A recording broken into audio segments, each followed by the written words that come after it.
এই মুহূর্তে সব থেকে বড় খবরের দিকে নজর রাখছি। 4 দিনের মাথায় ফের অগ্নিকাণ্ড কলকাতায়। কসবার অ্যাক্রোপলিস মলে অগ্নিকাণ্ডের মতন ঘটনা। অ্যাক্রোপলিস মলের চতুর্থ তলে অগ্নিকাণ্ডের ঘটনা, সেই এক্সক্লুসিভ চিত্র কিন্তু আমরা সরাসরি তুলে ধরছি। চতুর্থ তলে রয়েছে ফুড কোর্ট এবং বুক স্টোর। ধোঁয়ায় ডেকে গিয়েছে গোটা এলাকা। ঘটনাস্থলে দমকলের 15টি ইঞ্জিন কিন্তু মোতায়েন করা হয়েছে ইতিমধ্যে, আর সেই চিত্র কিন্তু আমরা বারবার তুলে ধরছি।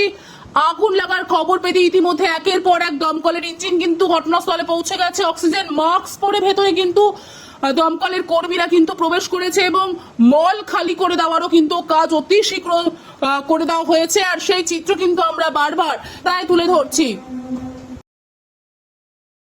এই মুহূর্তে সব থেকে বড় খবরের দিকে নজর রাখছি। 4 দিনের মাথায় ফের অগ্নিকাণ্ড কলকাতায়। কসবার অ্যাক্রোপলিস মলে অগ্নিকাণ্ডের মতন ঘটনা। অ্যাক্রোপলিস মলের চতুর্থ তলে অগ্নিকাণ্ডের ঘটনা, সেই এক্সক্লুসিভ চিত্র কিন্তু আমরা সরাসরি তুলে ধরছি।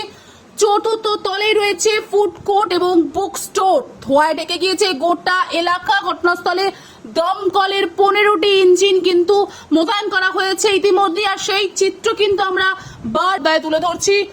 আগুন লাগার খবর পেতে ইতিমধ্যে একের পর এক দমকলের ইঞ্জিন কিন্তু ঘটনাস্থলে পৌঁছে গেছে। অক্সিজেন মাস্ক পরে ভেতরে কিন্তু দমকলের কর্মীরা কিন্তু প্রবেশ করেছে এবং মল খালি করে দেওয়ারও কিন্তু কাজ অতি শীঘ্র করে দেওয়া হয়েছে, আর সেই চিত্র কিন্তু আমরা বারবার তাই তুলে ধরছি।